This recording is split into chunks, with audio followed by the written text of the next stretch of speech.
Aloha, everybody, and welcome to this special episode of the Triple F Podcast when Jim Holkberg and I look back at 2023 and maybe give you some heads up on what's coming up in 2024. So let's chat about that.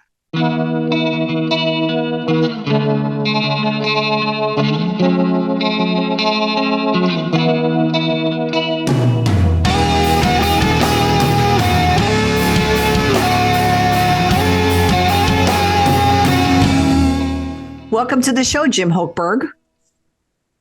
Good morning. Good morning. I know that you are super busy, as I am, trying to get all of our stuff by end of year covered and all of that. So I appreciate you taking the time out of your very busy schedule to to be here today. Well, as you know, this late December broadcast finds me in upstate New York. Yes. What kind Hence of, the Zoom.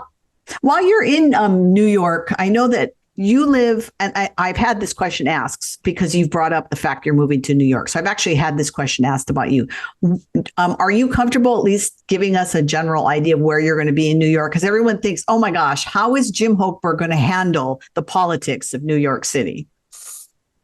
Well, you know, the interesting thing about probably every state but Hawaii, counties make a big difference. And there are actually conservative counties in upstate New York. And I actually live in a conservative county in upstate New York. So it's very interesting to be represented in Congress, in the House and Senate by conservatives, which we don't get here. There's not a single county that's not Democrat controlled in this state. So it's not like what you're used to. Well, when you're settled there in New York and comfortable, we should do, even though you won't be here physically doing the show anymore with me, and our viewers and listeners are just going to have to stay tuned to see how we're going to handle the missing Jim Holkberg. But maybe we'll have you back on the show, like as a visiting guest, to kind of just talk about your move and, you know, what it's like being in New York City. And maybe we can do a couple of shows per year to kind of talk about New York, Hawaii. And so if you're willing to do that, let's make that happen. So let me stop you right there. You always do. I am a country boy. I am a country boy. I am not anywhere near New York City. I am in upstate New York in Monroe County, which is by Lake Ontario, which is an 8-hour train ride with very few stops to New York City. You said New York City. I am not going to be living in New York City. This is what I'm going to miss about you, Jim Holkberg, is holding me to my words, which is very important to us. Absolutely. Do you not adopt them? We do. And, you know, for us Christians, we stand on the word. I mean, the word is very important to us. Everything we do is based on the foundation of the word. And so I think it's a very important reminder that we all need to be remembering about what we're doing on our word. So you and I today are going to just look back at 2023 at some of the stories. There is no way in half an hour you and I could cover all the things that have happened here in Hawaii. And there's just no way we could do it. So we're just going to bring up a couple of things that have happened over 2023 and maybe give people a preview of what may be coming up in 2024. So I'm going to turn it over to you because you have first. Just so you know. Well, just so you know, the big story was the fire in Lahaina. Right. I mean, from the summer on, that's like all the news, right? So I picked two things that had very little coverage. And I think that's people want to hear what you and I have been tracking. So let's start with you since you have, let's go back to January of 2023. Okay, so there was a event that occurred January 31st, 2023. It was in the news. And for longtime Hawaii residents, they know the Leahy name because Kainoa Leahy is currently a sportscaster. There was a Leahy that was a sportscaster named Chuck Leahy when I wasn't even born yet. And his son, Jim Leahy, was a sportscaster par excellence in Hawaii. And he actually passed away at 80 years old in January of 2023. And if you are new here and you don't know the passion and the detail that Jim Leahy put into his play coverage and stuff, try to find some YouTubes or something of him covering local sports. But what people may not remember is there was a period of time where in Hawaii there was an award for the Sportscaster of the Year. Jim Leahy won it 17 times. Wow. He did play-by-play call. And after he won Sportscaster of the Year in 1991, they quit having the contest for 14 years. Oh, he just won all the time. Nobody compared. Now, his son, Kainoa, is stature-wise nothing like the dad. If we remember, Jim was a very big man, a very jolly big man. And he actually was inducted into the UH Circle of Honor in 2016. He retired from television and radio in 2018, which he started the year I was born, 1957. He was a 15-year-old St. Louis High School sophomore.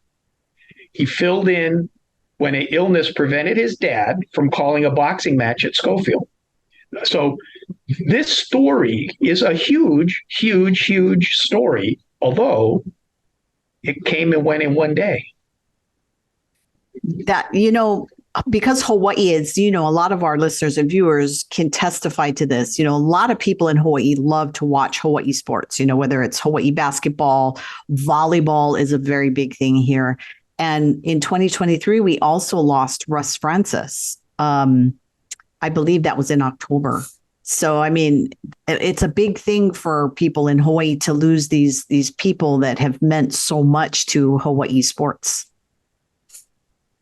Well, and as we've talked about before, my undergraduate degree is in journalism. So I'm very attuned to the prior standards of journalism and also the quality of the journalism offered in this town. And if you look at the newspapers that we've had here, when we had two, now we have one, the real reporting was really high school sports or UH sports or Chaminade sports, HPU sports. The rest of the coverage is press releases from government offices or businesses or wire service stories from around the globe, mainland and other countries. Jim Leahy's part in the local athletic journalism thing is it really can't be understated. Yeah, I agree. So you want to hear a little bit of trivia when it comes to Hawaii sports? You were a football player. You were a kicker at UH. No. Do you remember the name Red Rocha? Of course. He was the basketball dude. Yeah, that is my my great uncle. Oh, did you get in free at the games? No, because I was very, very young at the time. But yeah, so the Rocha family is from Maui. That's my grandmother's family. So yeah, so we like to brag that we're related to the hot blood of Red Rocha, and I believe he was the coach of the Fab Four. But I believe he was. So all right. Thank you, Jim. That was really good. And so we do send our love and aloha to the friends and family of all the sports people we've lost this year. It's a big thing for us. So thanks, Jim. That was a good one. I want to start with an issue that is very passionate for me, and that is the issue of recreational marijuana. And back in the beginning of the session, there was all these news articles that said Hawaii is going to pass recreational marijuana. The legislature is geared up to pass this. There seemed to be a lot of attention for it. Even people that were involved in the medical marijuana business were saying, this is the way to go, yada, yada. And this was all the discussion. And, you can do a YouTube search or a Google search and see the articles that were coming out in the early part of the year. Well, at the time, Hawaii's AG came out and said, no, we're not ready to do this. And even though our governor, Josh Green, is on record saying that he would support recreational marijuana if the bill had protections for youth and all this good stuff in there, that he would sign it into law. There were concerns expressed by the AG's office saying, we're not ready to do this. We've got to really look in this. And so the bill quietly died and nothing happened on it. So did anybody respond to the governor, like when he was making his speech, and yell out, "Vape this, mister"? I don't believe it was a speech. I think it was just a statement he made, when asked. Too bad. So yeah. But I will say that I was attending a meeting with many, many, many. The law enforcement was there, prosecutor's office, all these guys. Steve Alm is on record opposing the recreational marijuana here in Hawaii, and he still is. So it'll be interesting to see what happens. However, moving into 2024, my understanding is that what's going to happen is the AG is working behind the scenes already with the legislature. So at the end of the year, this has already happened, where the AG has promised the Hawaii State Legislature that they're going to help craft a bill that's going to be the best in the nation for recreational marijuana. They claim they're taking into consideration all the concerns, and that's what they're going to do. The second article that I picked to talk about ties into this, because the very same time they're saying they're going to push medical marijuana, our legislature was working hard to stop the vaping epidemic of Hawaii's youth. I mean, even hence why my question. Yeah. So HSTA even urged, lawmakers in one of the news stories that please, you've got to stop this, because according to their what they were asking, they were saying that 1 in 5 of Hawaii's youth is already vaping. 1 in 5. And I'm thinking to myself, so we have, on one hand, we have our legislature fighting to make sure that vaping stays out of the hands of our kids. But on the other hand, they're saying recreational marijuana is good. I want to know by what miracle they are going to keep recreational marijuana out of the hands of our youth. I got it.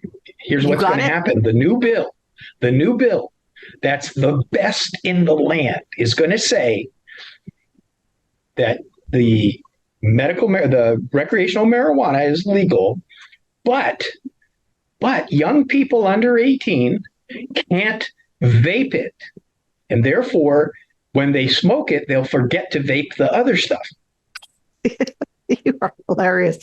Well, for those viewers and listeners who are going to be participating in Hawaii's legislative session, not as legislators, but as people who have a right to raise their voice, they need to know that this is going to be the very big issue that's going to come up for 2024. And so when we do our call to action and we're asking people to call in, I think that I get a lot of time when I'm out there on the road, I get all these comments from people that are saying, well, why do you have a problem with what adults are doing in the privacy of their own home? And I just laugh, because isn't that a question that comes up to us every time a moral issue comes up, right? Why do you care about what people are doing in the privacy of their own home? And most of us don't care what people are doing in the privacy of their own home. What we do care about is when that action spills into the community and it starts affecting our kids. That's when parents stand up and say, we don't want this. You have a look. What's that look? I don't know. I care very much what goes on inside the homes of my neighbors. I hate to hear screaming and fighting. I hate dog barking unendingly. I don't like meth labs that blow up and start my house on fire. I actually care what goes on in my neighborhood. Well, that's true. And I think everyone who's listening should agree with that. We should care about that. And the sad thing about society is that what seems to be happening is people will get involved on some things and on other things they won't. And I think that anything that is detrimental to our community needs to be where we raise our voice. We, as people of faith, we have this call. This is what the Lord asks us to do, right? Even though the scriptures say, come out of the world and be separate, scriptures still talk about how we are to minister to our community and how we should be using our gifts to make a difference. And I think that's a great reminder, Jim. Thank you. Yeah, as this is the end of the year, and as people are starting to think about their New Year's resolutions, it's how can I, in my little circle, make a difference? Because I think that if all of us asked that question and truly sought the Lord, I think we could really make a difference here in this beautiful state we call home. All right, let's move on. Yeah, next story. Since we only have we have about we're at our halfway point. Let's jump into the Lahaina fire, because as you mentioned, that was the biggest thing that happened. And so there were a couple of spinoffs on that, right? So we had the Lahaina fire.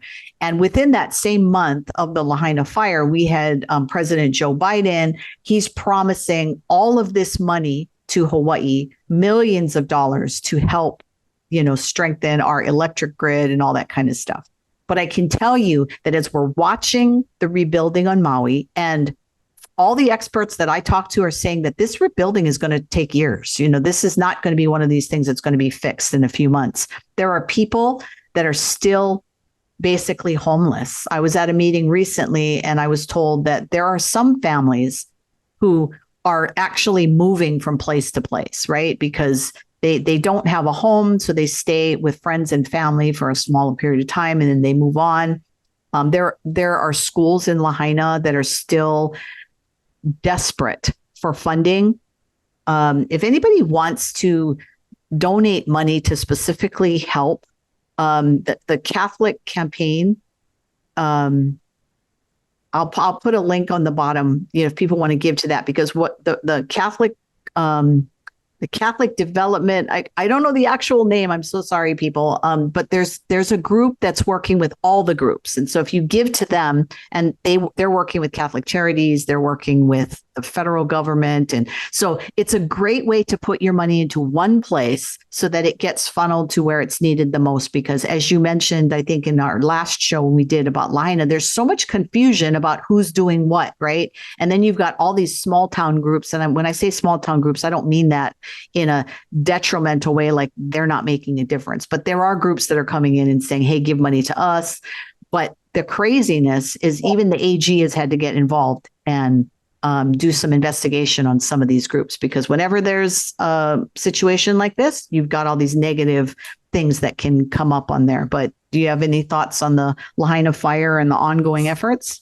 What I think about the Lahaina fire issue, all the coverage and everything, is all of these conspiracy theories that it was intentionally started by some kind of a laser that was shot into the grass and all this kind of stuff.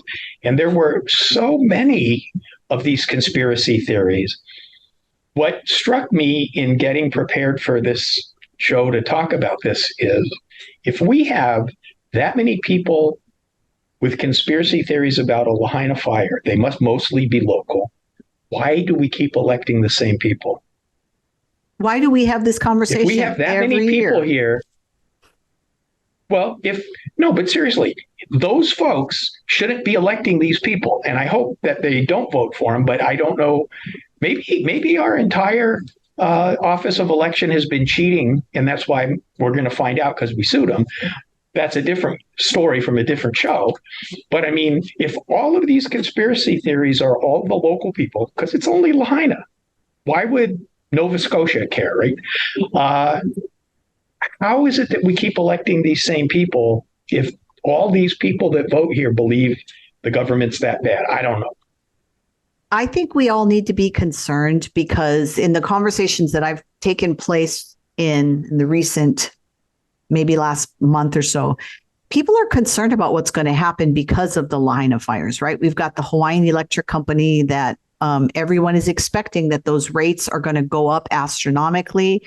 Water bills are going to go up astronomically. So in 2024, Jim, I'm expecting that the economy is going to be, well, it's already rough. People are already struggling, but I think it's going to get worse in 2024. And I think the churches need to be ready. The churches are the place that most people will turn to, right? When they're having their issues, whether they can't pay their rent or they don't have enough groceries. We want to encourage people. If you're one of those silent sufferers, I'm not. And when I say silent sufferers, I mean the ones that aren't they're not in poverty, right? These aren't the ones that are going to be looking to the federal government or the state to help them. These are the regular people that go to church every week that maybe are having trouble buying groceries or paying their bills. Please go see your pastor and talk to your pastor. And for you pastors out there, if you're suddenly getting all of these type of inquiries and you don't know what to do, please contact my office. Contact me at eva@hawaiifamilyforum.org, and I will put you in contact with people who might be able to help. The church needs to rise because we know that the situation is going to be pretty touchy in 2024. So if you're one of those people, please reach out and we'll see what we can do. We can't promise that we can help everybody who reaches out, but let's join hands and do our best to make a difference. Any other thoughts on that, Jim? Nope, I agree with you. Okay. All right. Well, let's talk about COVID really quick. So even though we're out of COVID, there were a couple of things that kind of flowed out of the COVID situation. The first thing is that in the summer of this year, they started talking about how the Hawaii population declined because people are leaving Hawaii. And Jim Hochberg, aka EG, the Hochberg family that is now going to be moving out of Hawaii. You're not the only one. There's been a lot of families that are leaving Hawaii. And it's not just Hawaii. The blue states are really getting a beating as people are flocking to Texas and to Florida and other states like that, because they feel like whatever it is here in Hawaii is not providing for their family the way they want. And that was a big thing. And the second thing that flowed from that is lawsuits, right? And I know that, Jim, you participated in one lawsuit with some Hawaiian airline flight attendants who sued because of the COVID mandate. So why don't you bring us up to date on what's going on that? Well, my dear, I participated in 2 COVID lawsuits against Hawaiian Airlines. The one that was filed in 2021 was to try to keep Hawaiian Airlines from terminating the employment of the employees that did not want to get vaxxed. The federal judge that we had from that case said, no, I'm not going to do injunctive relief. You go ahead and get your EEOC, Hawaii Civil Rights Commission right to sue letter and come back. So that case got dismissed and we filed the second one for damages because they'd already been dismissed. And that case is still pending. And basically, it's not really a COVID case, although it is. It's a Title VII and an Americans with Disabilities Act case. If you are an employee of a company covered by Title VII or the ADA, you have to do certain things if you have a policy that conflicts with the religious beliefs under Title VII or disabilities rights under the ADA of an employee. The employee asks for a religious accommodation under Title VII. In this case, the policy was get vaxxed or leave the company. So people didn't get vaxxed and they were fired.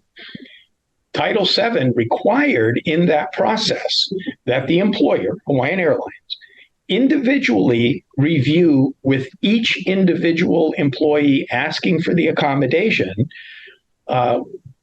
what the religious excuse was or the medical excuse was for not wanting to comply with the policy. And then on an individual basis, try to find what's called an accommodation so they can do their job without performing what the policy required. It's been that way since Title VII was enacted and since the ADA was enacted. Well, Hawaiian Airlines apparently didn't expect 500 requests for exemptions, and they kind of got overwhelmed, maybe. I don't know. But they started denying with these form letters that didn't even match the request of the employee. And so that's a violation of Title VII, which entitles the employee to lost wages, maybe future pay, attorney's fees. We have 9 plaintiffs representing 9 different classes of employees out of the probably 500 that were denied. It might be higher. We've asked the court to find that we satisfy 9 classes, so it will become a class action on behalf of these different situations, so that employees that were fired for not getting the vax that fall into these different categories can share in the recovery that these 9 generate. We're waiting for that order. It hasn't come out yet. The trial had been set for June, and it got moved up to the end of October and into November, when I won't be here anymore. So I am in the process of finding a local attorney that will take my place hosting the mainland attorneys that are also doing the United Airlines COVID vax case here, because you can't practice law here if you're not a member of the bar or hosted by a member of the bar for that case only. And so that's going forward. We'll see what happens. And that's that story, and I'm sticking to it. Okay. I want to backtrack for a minute, because this is how I roll, to go back to the Lahaina fire situation, because there was another offshoot of the whole Lahaina fire issue that I found very interesting, and I wanted to get your take on it. And that is the removal of Senator Keith Agaran from his position as senator because what looked like there might be a conflict of interest. And I'm choosing my words carefully because I don't want to. Anyway, I want to get your thoughts on that, because he stepped down because of, I guess, what looked like might be a conflict of interest, I think. But go ahead. I know you've got some thoughts on that. Okay, so the story real quick. And I've known Gil since before, when he was just an attorney general lawyer in Hawaii, deputy attorney general, before he got elected at all. And he's actually a smart guy. He's an honest guy, pretty much. I don't have anything against him. But like most of our legislators, which people may not know, we have a part-time legislature, so they all have other jobs. His other job is in a private law firm, because you can't be an attorney general deputy and a legislator, but you can be a private attorney and a legislator. And so he is part of a firm that jumped into the feeding frenzy of sharks, pun intended, trying to sue over the fire damages and the injuries and the trauma and just all that horrible stuff that came out of the Lahaina fire. But what's interesting is, as a legislator, he has to respond to the lawsuit. He's like the Judiciary Committee chair, and the legislature has to approve settlements or payments through a legislative bill. So he had a very clear conflict of interest. And he had 2 choices. He could honor the constituents that voted him in again as a senator after he'd been a House member for years and years and years, and remove himself from his law firm, or his other alternative was to resign as a senator. So he resigned as a senator to stick with the law firm. Now I'm guessing, speculating. I don't like speculation, but I think the financial upside of suing over the Lahaina fire outweighs the financial upside of staying a senator. That may not have been his motivation. I have no idea. I'm speculating.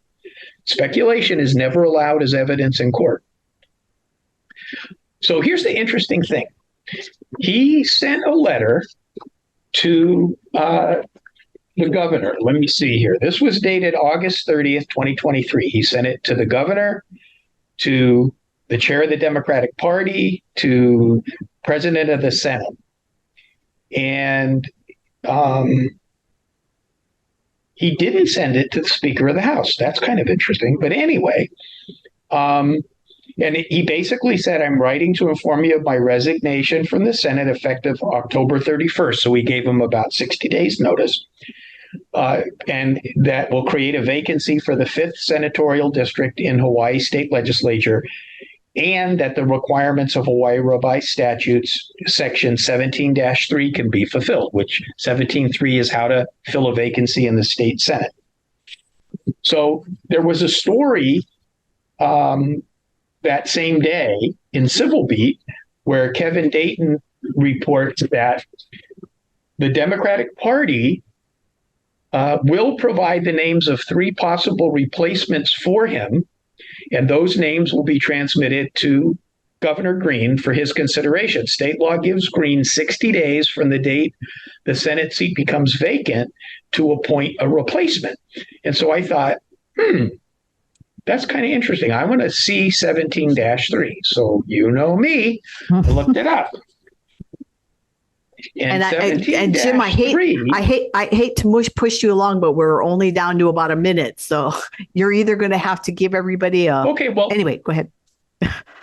When you go to Hawaii Revised Statute Section 17-3 and you read the alternatives for how to replace a Senate thing, you're going to realize it's impossible to tell what applies because of the way it's written. So I don't know that the appointment is correct. I think there's supposed to be a temporary appointment and another election in November to replace the temporary appointment. That wasn't in the story. So look it up. Tell us in the comments if I'm right. That's really good. We will keep you posted on that. Now, we know we're running out of time, but for those of you that are listening and viewing, Jim, on behalf of Jim Hochberg and myself, we want to wish you a very happy and safe New Year's Eve and New Year's Day, and of course, blessings for 2024. We ask you to stay plugged into the show, like this video, share it, subscribe, hit that notification button so you know every time we upload a new video. And for those of you that are moving with us from 2023 into 2024, we will see you on the next show, except for Jim, who will still be spending time in New York with his family, but we will have special guests. So stay tuned and we will see you all then. Mahalo, everybody. Auli makahikiho.